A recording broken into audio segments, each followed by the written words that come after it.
Happy New Year! Well, not quite. It seems like Happy New Year. I don't understand how you getting Happy New Year out of November. We had Happy November. Halloween. Yeah. Happy Thanksgiving's coming, and then Thanksgiving's coming. One of my favorites. Thanksgiving, a lot of turkey again. He loves to eat. It's the prelude to the Christmas dinner. He will take any free food, any free donations, clothes, food. This guy will take anything. We'll take a sponsor for our podcast show. We will. High School Sports Talk Plus is back after a couple-week hiatus. He is the coach, Ed Young. I am the other guy, Matt Hatfield, VirginiaPreps.com, wearing the hat. He doesn't have one. Don't want one. And listen to us every Saturday, 94.1 ESPN Radio. Got to get it right. 10 a.m. to Looking noon. right at it. 10 a.m. to noon. I've had a long couple of days. I'm sleep deprived and cranky, but I'm excited. It's that great time of year. The playoffs are finally here, and we know a lot of the matchups. We'll know all of them here in the next day or so. But Class 6 is set, Region A. Still working on some of the postseason matchups, but Ed, the big story of the night and of the year, the streak is over. You were right and you were wrong and you were wrong because you said back in the summer you thought somebody would beat them. You didn't pick it, and then you changed your mind again. I, however, am the guy that said watch out for Kings Fork because they're the most talented team in the district. It's not about who's right and who's wrong, though.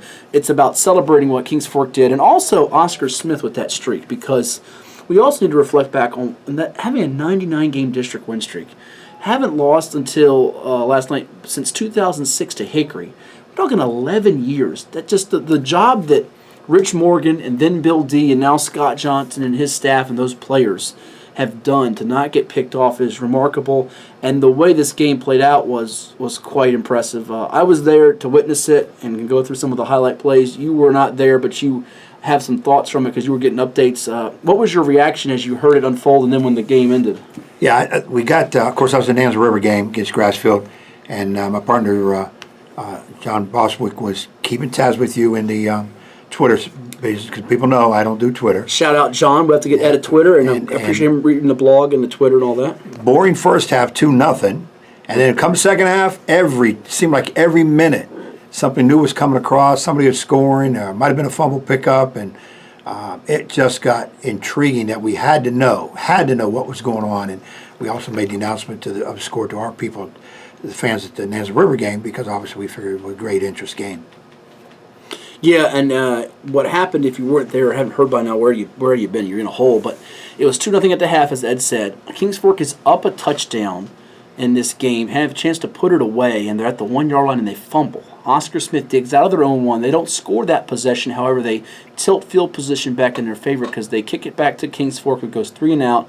They get the ball back, and it's literally 4th and 11, I want to say it was, when Dominic Brooks, the quarterback, rolls right, and we all thought in the press box. I was sitting there with Rick Alice and Josh Worrell, the former basketball coach who's running doing the public address and the clock operator. We all thought he was sacked because the fans are cheering, and you get the sense that Dominic Brooks was sacked. He rolls right, and he finds Brandon Brock, who's the 4th or 5th string receiver, got 7 catches on the year for a touchdown bomb of 56 yards, I believe it was, for Oscar Smith, for Brandon Brock. And you're sitting there going, oh my goodness, they just did it again. Oscar Smith, much like they did against Indian River. And the crazy thing is, Ed, they were in this spot a couple years ago with Indian River and beat them. Kings Fork, though, had a game last week against Deep Creek, and that helped them in this comeback, being down on the road, having that pressure situation, I believe. Oscar Smith hadn't had that pressure situation, even though they responded well in it. Kings Fork was just in it, so it was fresh. They knew what to do. Yeah, it could be a little bit of a help for Kings Fork being in that against a tough Deep Creek team. And Smiths pretty much had their way with the district, close one with Indian River earlier in the year. I think both teams came prepped, ready to play. And, of course, I talked to people before the game thinking, well, maybe whoever has the ball last wins. Hope that penalties don't play a big role and we won't have many penalties in that type of game, which there was. There was a lot of penalties in that game, but obviously they kind of equaled each other out. So it was one on the field. So it's 23-21 with 2:14 to go. Kings Fork is facing 4th and 10 from their own 47 with 1:26 to go. You figure game's over, right? Oscar Smith's defense is going to rise up here and get a stop, but Justin German finds his receiver, Sherrod Joe, who has the presence of mind to catch it, evade two defenders, one of which is Cam Kelly, the junior star for Oscar Smith, we'll get to in a second, and score a touchdown. Now, the refs huddle, and you know this as a coach in basketball, you get a big basket to win a game or something. When you see the refs huddle, you're thinking, oh gosh, they're taking it away. Good. They're taking us away. Something They actually called an unsportsmanlike 15-yarder after the play. And there was a lot of penalties in this game, about 25 for a combined 226 yards or so. So it backed them up 15 yards on the kickoff.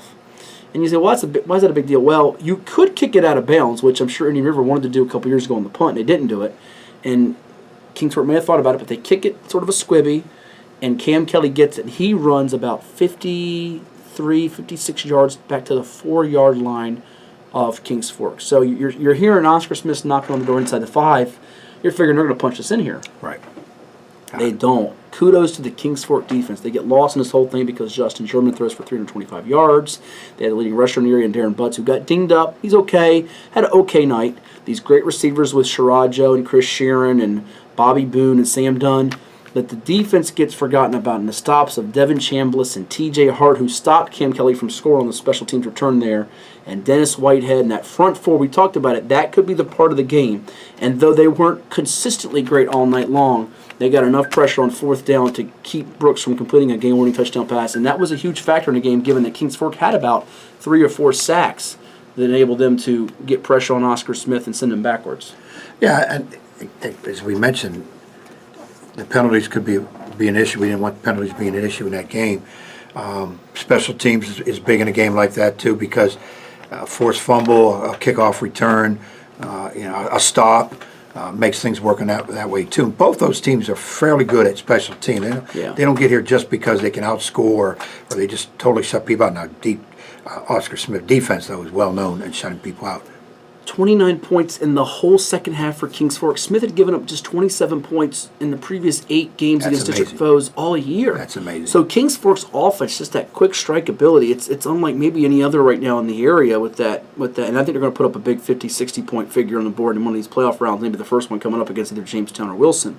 But they outgained Smith 374 to 257. What's your bigger takeaway? That this is a springboard for Kings Fork? It's just one game that doesn't mean a whole lot. It's cause for concern for Oscar Smith. What's your biggest takeaway, and do you have any other additional thoughts as you move into the playoffs with these two teams? No, the streak has stopped. Kind of like to see it gone to 3 digits, 100, but it's neither here nor there. That's because you're at Nansemond River. You hate on other Suffolk. No. I would like to see it going to 100, but it didn't go, so that's fine. But you think about it, that's 99. That's 9 years worth of district play. That's 11 years. Yeah. 11 years of undefeated district play, astronomical number. Both teams came out, I think, unscathed, no major injuries. The Butts kid would have to be the one that you keep an eye on for Kings Fork. He's the leading rusher in the area. But I think Oscar Smith will brush it off enough to be ready for next week. And I think Kings Fork will realize there's no need to keep celebrating. Monday we're back in practice and be ready for their title run for Class 4A. But that's how I look at it, is 2 really good teams played a great game, and that's what we got. These 2 teams are good enough to play in December, state semifinal or championship round. Would you not agree? I definitely think so. I feel a little bit better about Kings Forks in Class 4 just because I think if Oscar Smith sees Colonial Fortress, it's going to be a hard game to win unless weather conditions prevent Forge from throwing it. They still can win it, though. However, I also have pause for both teams in the second round, because if Kings Fork is to see a Lake Taylor, that is no picnic. As you know, Hank Slayer's defense will be playing fast, and they can score points too. And Oscar Smith may see Ocean Lakes in the second round. Now, that's what they both have to guard against, is looking past a Cox in the case of Oscar Smith, which has Tavion Robinson as electric a junior as there is in the area, and maybe the state for that matter. And Ocean Lakes can't look past Granby trying to make history and get their first playoff win since the 1960s. But both of those games would be very tough second-round games, and you wonder about the health for these guys. You mentioned Butts. D'Angelo White did not play for Oscar Smith, the running back. We don't know if he'll be back for the playoffs. If he's not, I think they have offensive ability to score and move the ball. They showed it last night, but which quarterback's going to play? Is it Brooks? Is it Kelly? What are they doing at running back? There's a little bit of uncertainty, and you're wondering about the offense. And the defense, it's so great. I think we're all surprised that game on the line with the lead, you figure they're going to hold them, but that just shows you how prolific the Kings Fork attack is. Yeah, that's what I would attribute it more to. It's not Oscar Smith messing up. Right. I just think Kings Fork game plan was strong. Their production on the field was strong. Weren't intimidated. Didn't get backed up. They grabbed the game. Instead of a team trying to salt it away with the lead or just hoping they can hang on and win it, they grabbed the game. And most teams that play Oscar Smith, I think, are hoping we don't lose by 50, by 40. In other words, the mentality is we're probably not going to beat them. Though we want to, we're going to try, we're going to give every effort, but we probably won't. I mean, 11 years, nobody did. So I could see that, but Kings Fork's mentality was completely different. It was almost to the point where, Oscar Smith, you got to beat us. You're chasing us, not the other way around. Yeah, I would totally agree with you. And just a wild ball game and phenomenal plays. And if you want to see the plays, I'm going to show them to Ed Young after this video show. Go to the VirginiaPreps.com game blog. We put up, courtesy of Kyle Hampton from the Pilot. Good job for him on Twitter. He had the highlights of the two touchdowns that were the winning touchdown and the go-ahead touchdown for Smith, and then the last play of the game. So you can go check those out, and as well as some of the stats and the info and the video interviews on the VirginiaPreps.com. We'll plug that for you there. Other things that caught your eye last night, Ed, around Hampton Roads, and we'll also expand us to some state stuff. I know the Smithfield score got you with the 80 burger, but Lansdowne beats Cox in a wild ball game. They finally beat Cox for the first time since 2010. You had Kellum. I had PA. Kellum 17 straight wins over PA. They're not in. PA is still in. Maury got in by beating Granby. It was a wacky night and a lot of close ball games, exciting finishes. I just want to go back to Smithfield. 84-0 over Bruton. 84. Why are you stuck on this 84? That's a lot. Take a knee? That would be an astronomical amount of points in basketball. You didn't score that last year. No, we were in the 80s. If I can tell you you'll score 84 points in the game this year, you feel good you'll win, right? Yeah, you would think you're gonna be able to do it. Will you do it this year? I think we have some shooters capable of doing it. Okay. That's a challenge to all you guys out there. Your VJ Wilkinses, your Tyler Chapmans, your Josh Hales, and all the Warrior basketball players out there listening and watching. They probably don't watch, I've been blessed to have a few teams average over 80 points a game. I've had one that averaged 100 points a game, one that averaged 94. Suffolk High back in the day. The last team that stayed to average over 100 points per game. I'm going to keep in mind until they tell me that it was me, and we all bow to Ed and say, 100 points a game. Exactly right, 100 points a game. He does have a big shiny ring to show for us, so I got to give him that. 84 in a football game, I'm not sure is needed. But in terms of other things that happened, the Kellum PA was close. It didn't hurt PA because it didn't really kill the seed. PA could have got the #1 seed. Is that not astonishing? Some things had to happen. Unreal. Well, for 3 quarters, they were in position to because Western Branch was beating Indian River. Indian River came back. Green River was hanging in there with Salem because Hampton unexpectedly lost to Norview. Right. PA had a chance, had they won that game, which they lost in overtime to Kellum, to get the #1 seed, which is just... It seems so crazy given the struggles PA has had for years and years and years. And oh, by the way, speaking of PA and Nansemond River, where he coaches and teaches and resides, the Cavaliers will visit the Warriors in the first round, which is an intriguing game. I hope it's on a Thursday or Saturday, but we'll see what day it is. Maybe it's on Friday. We'll see. I hope it's on Friday night. I hope it's on Thursday or Saturday. He was otherwise. Yeah, I mean, I'm anxious to see the Jones kid from PA who's a Maryland commit. Yeah. Can score from different places. Plays some b-ball, too. Right. And he's very good on the court, too. Quick and can shoot it. So... hats off to both those teams to get into the playoffs, and then now one's going to win and move on, and that'll be big time. But of course, as you go in each round of the playoffs, it doesn't get any easier. It only gets tougher. Well, we'll play some trivia here. We'll see how good Ed Young is at thinking fast on his feet. Trivia question number 1. I think he'll do better with trivia question number 2 because we cheated a little bit. When's the last time Nansemond River won a playoff game? And don't yawn on my questions. They're very fun, exciting trivia questions. You're just showing me up, you son of a gun. Let me see here. Nansemond River last won a playoff game yawning when they were... What year? Give me the year. 95. He did it because he's cheating on my computer. No, I can't see the computer. I have my glasses. All right, he's not getting this one. Yeah, he can't see without his glasses. He's blind. I'm blind as a bat. How about Princess Anne? When's the last time they won a playoff game? Last win in the season was 2000, but when's the last time they won a playoff game? 89. Good guess, but you're wrong. 1999. 99. You're close. Trivia question number 2. And name the 3 teams in the Hampton Roads out of 49 public schools that have scored at least 20 points in every game this year. I think I know this one. Yeah, because he cheated. Smith, Austin Smith, Kings Fork, go to the beach and take Ocean Lakes. It's good. Your memory's not as bad as we all thought it was. Give me the prize. What was my prize? You win a big bowl of crow that you can eat with me because I said Lansdowne would not go 10-0 regular season, and Tommy Reeman heard it, as did his kids, and they reminded us, and you did it, and kudos. I tip my hat. I tip my hat to you. No, put it back on. Put it back on. My hair's bad today. I didn't comb it. It could scare. It could scare Freddie and Jason. Freddie and Jason. You know what I wore for Halloween? Freddie and Jason. I'm not going to tell you. Good. I did give it a lot of candy. And by the way, the one thing I learned about Halloween as I Facebooked this, and you didn't comment on it, I thought for sure you would. Kids nowadays will come back to your door again in a different costume. Maybe it's because I give up the big bars to the little bars. Yeah, but I think that's probably why. they come back again. Like, I'm going to do the wristband or the hand stamp situation next year, so they'll come Let me see your back. wrist. You had candy for it. Get out of here, I kid. mean, like if you go to Boo Williams, they give you a wristband. I'm going to do that. But Sportsplex. you got to do the technique where you put the candy in the kid's bag, but you pull out more, so you have candy for the next kid. Yeah. All right? Yeah. Somebody taught me that once, but I Yeah. never did it. Well, by the way, as we're doing this video show, I just got a text from PA basketball coach Corey Kofer.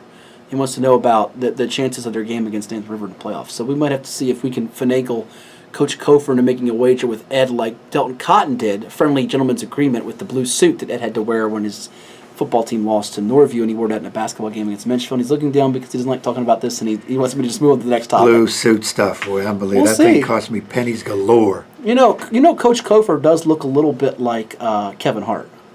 A little bit. It's a Little cross bit. between Little Kevin bit. Hart and LaShawn Merritt. You remember LaShawn Merritt? LaShawn Merritt, great runner, Right, yeah. So maybe we could, we'll have to do like a photo comparison or something. We'll have to figure out something with the basketball with you guys for that. And you actually played against Kofer as a player when he played at Deep Creek. Yes, he did. Yes, he And we did. move on to Deep Creek because I want you to take we asked this on our poll question, HS Sports Talk 941. Biggest surprise of the year. I think Deep Creek was looking like it. Our coach of the year is the question. Who's the coach of the year? Andre Twine of Deep Creek, Scotty Littles of Kings Fork, Tommy Riemann of Lansdowne, or other. You can cast your vote until Sunday. So Ed, who is regular season? And it can change in the playoffs. Regular season, I got to hold you down. I got to pin you down, tie you up, strap you down so you can't move your arms or your legs. And you can't yawn. So I'll take your mouth. Well, then I'll remove it so you can give us an answer. Twine, Littles, Riemann, or who's another guy? Who you picking for your one coach of the year? Give me a guy. Earlier I said Tommy Riemann getting that undefeated season through the beach is pretty doggone good. I got to give it to him. I was going to give it to Twine, but And Riemann see, proved that's me what wrong. I'm thinking of. Twine, here comes Deep Creek almost out of nowhere, and puts in a really, really good regular season. We've got to see what they're going to Well, do. in the what playoffs. about Scotty Littles? Year And two. nobody's talking about this Scotty guy. Littles. Much like I was making a comparison with Kofer. Kofer played at Deep Creek against you. This guy Littles was playing for Chris Beatty about 10 years ago as a player on a state championship team with Percy Harbin and them. He's now coaching. He's barely old enough to shave. He's a young guy, but he's doing a great job, much like Twine is. And they won the district. They snapped the streak. They beat Deep Creek. He's not getting enough love for Coach of the Year. Yeah, I mean, there's good candidates. It's hard. Those are really good There's candidates. no bad choice of those three. A lot of times I look at a coach of the year as a guy that, or Does lady, most with guys. that maybe the previous year they were really low and then bam, they take off the next Then year. that would be Deep Creek, regardless most of talent. likely. Yeah, it'd be but Deep when you Creek. take that mentality, that means those coaches that consistently win big or undefeated really never get any votes because they maybe took a team that was 8-2 one year and they go 10-0 the next year. People say, well, only improved by 2 games. They got talent, or they didn't play anybody.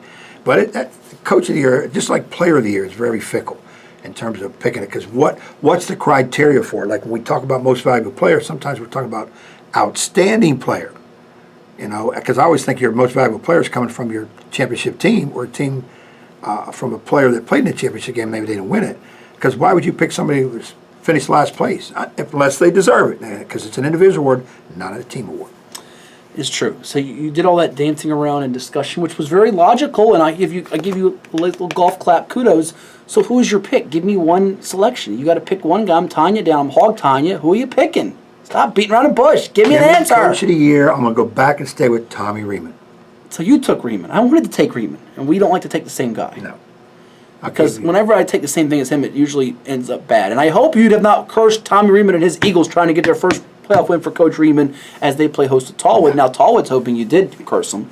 No. Because The you curse is took coming Coach from Riemann. your chair, not mine. Because you took Coach Riemann, I am going to take Coach Littles for the time being. But I do think the job that Andre Twine has done is remarkable, and it's Coach of the Year worthy stuff. And I do think if you had to give me one team in Class 4 that beats Kings Fork, it would be Deep Creek in a rematch. Yeah, I can see think it. that's the one team that matches up. And now Lake Taylor could do it, Smithfield could do it, Lafayette could do it. But the one I'm really zeroing in on potentially in Region A, if someone does it, is Deep Creek. But there's another team out there, Who's the other team? Heritage. Heritage. Now, but that's the thing. I think first round they might actually pull the upset against. Let's get into these playoff matchups. Look at a little, shall we? And get you some quick state thoughts as we go through it. Class 6, Ed, it's going to be the number 1 seed Lansdowne Eagles taking on the number 6 seed, which is I'm sorry, the number 8 seed, Tallwood at 5-5. Winner of that gets the number 4 seed of Woodside, 7-3. Bayside, the 5 seed at 6-4. So who do we see second round? What do you got? You got Lancetown, I'm thinking, and who? Woodside or Bayside? Which side are you on? I'm going to go the Woodside. And he picked Bayside to win the beach. And I picked Bayside to win. Shame on you. But I said last week on the show, Danny Dodson's Wolverines is the team quietly laying in the weeds. They had a bye week. Nobody's talking about them. They beat Hampton. They played Phoebus close. They did lose to Heritage. Early in the year, they lost to Holland Springs. Had a couple, None of those are bad teams. No, and they were senior laden last year, but they don't have the one guy they depend on. Jordan Knight at quarterback is really solid for them.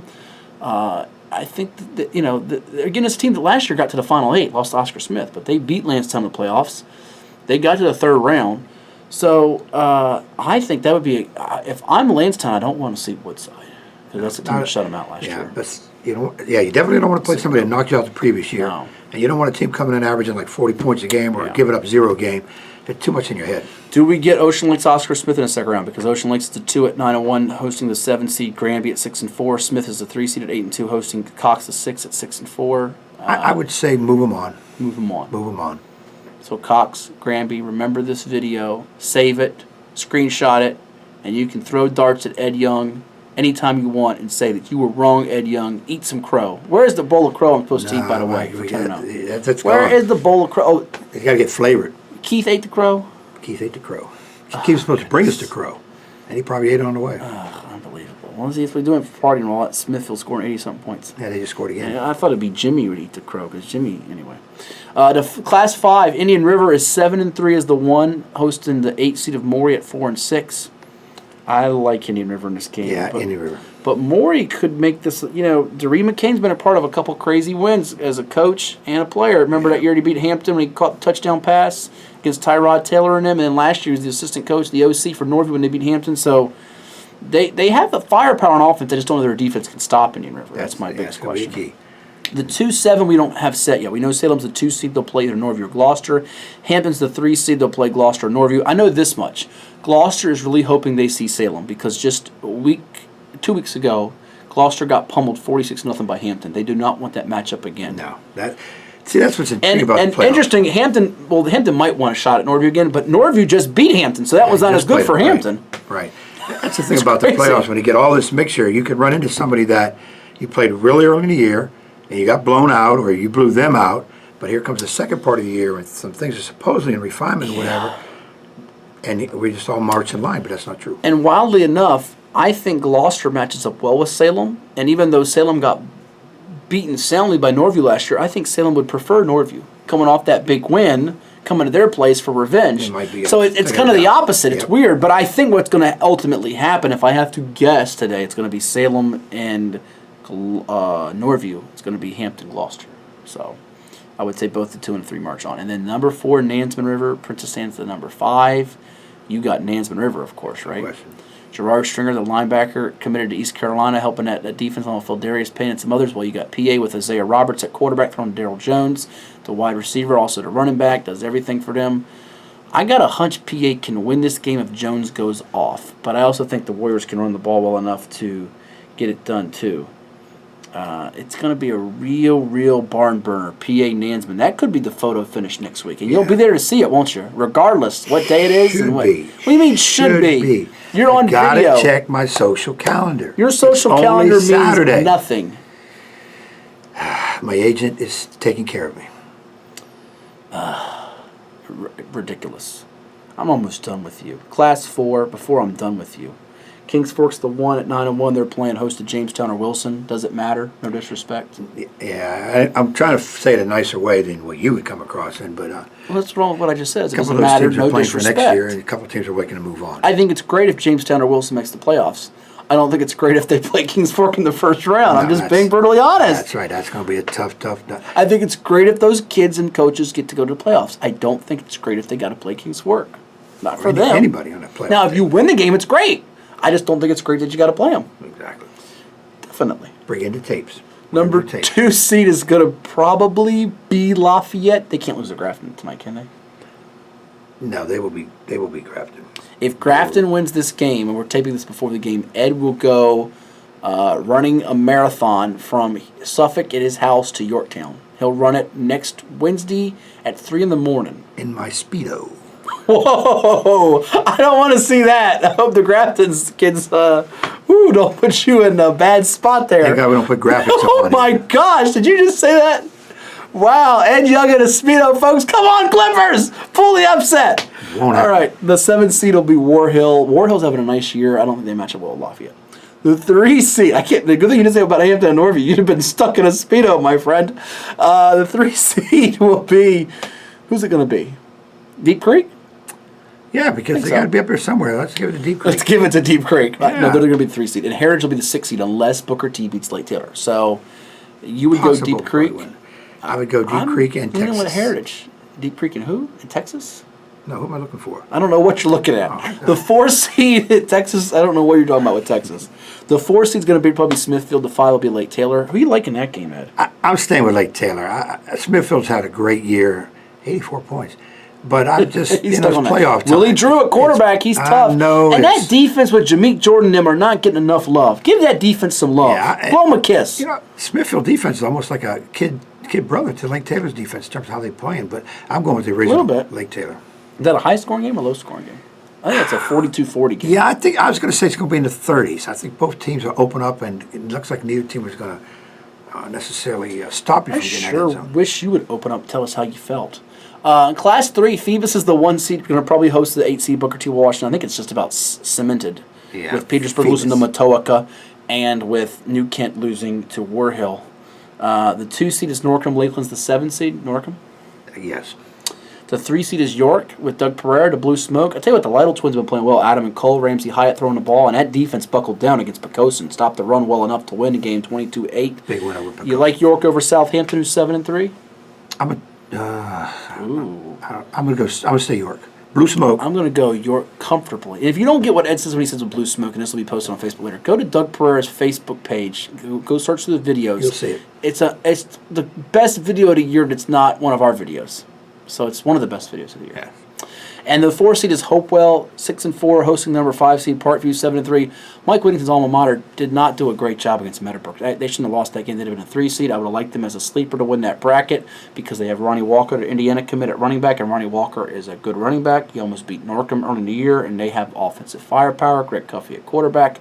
But I'm scratching my head. What's going on? Is Mike Whittington still playing defense right now at his age or something? I mean, that's a shot at Whittington. Yeah, that wasn't was a it? shot at Mike. Mike was a good player back in his day, but now he's gotten old and he can't move. They will. However, though, they will shut that all up and just. I think they will cruise against Parkview. They will handle Parkview.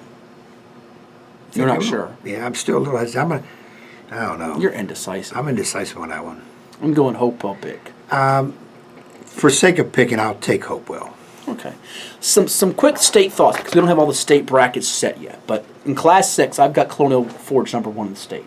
Westfield has won back-to-back state titles. Neither one's the highest scoring offense in the state. Forge went undefeated, so did Westfield. Freedom is the highest scoring offense in the state.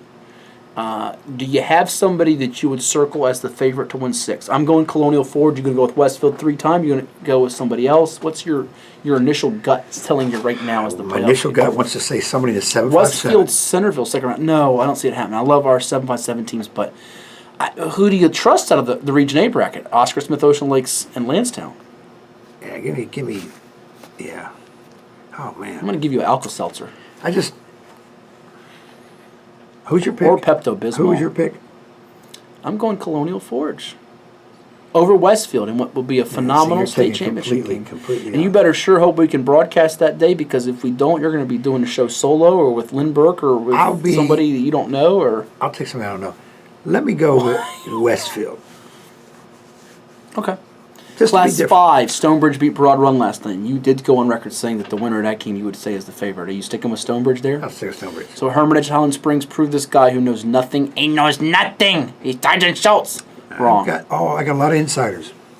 I'm liking Highland Springs a lot if they get through, but I think Hermitage will get them again close. If Highland Springs gets through, they can beat Stonebridge, but I'm going to stick with Stonebridge too. Class 4, Blacksburg. That running back, Cole Beck, is terrific. Remember, they moved up from Class 3 to Class 4. Big game last year. Salem's won back-to-back state titles, but that bracket is brutal. You got GW Danville, you got EC Glass, you got William Byrd with Larry Basham, you got Dinwiddie out here undefeated. Louisa, undefeated. Eastern View, undefeated. Monacan, undefeated. How about you could have 2 regional semifinals in Region 4B of undefeated teams? Dinwiddie, Eastern View, Louisa, Monacan. I've had Dinwiddie number 1 for most of the year. I got Kevon Pope going to Ohio State linebacker commit. I'm going to go right here on record today at 12:41 p.m. Eastern Standard Time on a Saturday. The Monacan Chiefs to go with their girls basketball state title they've had, their boys basketball state title the year before, Monacan to win it. Ed is doing that thing with his lip, which means he's not sure about that, so he's going to pick either Dinwiddie or Blacksburg, I can tell. Who you got? Probably Dinwiddie. Dinwiddie. All right. Class 3, Stanton River. You got Phoebus. Stanton River. Stanton River. Grayson Overstreet, he's the record setter for touchdowns, yards, does it all. He hits people on defense. Probably sells popcorn at games with recreation kids and all that stuff. He does it all. How are they going to stop him? Grayson Overstreet's the man. The myth, the legend, the best. Stanton River. Going to be state champs. Book it. You got Phoebus. I'll book it. Stanton. You're I want Phoebus. No. Oh, I convinced you. I want. I convinced No, you know what? you. I can't do that. No. Phoebus from the 757 3A state championship. Wow. I'm sticking with it. Wow. I'm not changing that story. You know what? I've been texting with Kofa real quick from PA. He's afraid to take a wager with you. He's afraid of. He's not showing that PA pride. You want to send him a message right here that he'll see on the YouTube? Go ahead, give him a message. Nah. You're not gonna let him. You're gonna not hold his feet to the fire. Nah. Why? I'm okay with that. I think he's being a fraidy cat. I'm not a vengeful guy like you are. I think he's being afraid. And I like Coach Kofer, but I think he's being a fraidy cat. Back to where we were though, Class 2 and Class 1. I'm going Appomattox 3 in a row. We do have Goochland ranked number 1 in the state right now. I can't go with Goochland. Yeah, I thought you loved Goochland. I love Goochland. I love the name Goochland. Union is number 2, but their quarterback is out for the year. Nah, that's never good. James Mitchell's a great tight end who's played some quarterback for them. He's a big-time top 250 player in the country in Class 2, which are very rare to come by. So you got Goochland, you got Union, you got Appomattox, you got Graham who's coming on strong, the G-Men. You got somebody else? Who you got? You want to go with other? Appomattox. 3 in a row, I agree. 3 in a row. How can you Class 1 is like, I told you, take all the Halloween candy and dump it out on the table and just scatter it like the Beach District I thought would be. You're going to tell me, Matt, it's not that complicated. Riverhead's got things rectified. They lost 200 or 8-2. They're number 1. They'll win it again. But it could be Essex. It could be Sussex Central. It could be somebody I'm not talking about. I think Class 1 is wide open. For the sake of being nice to our good buddy Paul Hall, Little Grasshopper, that Curtis Jefferson of Sussex Central calls him, I'm going to go Sussex Central just for the heck of it. Why not? What do I got to lose? They got a great background of years ago, and Dwight Regan was running that program, winning big. Was Dwight Regan? Yeah. You sure you got that right? Was it?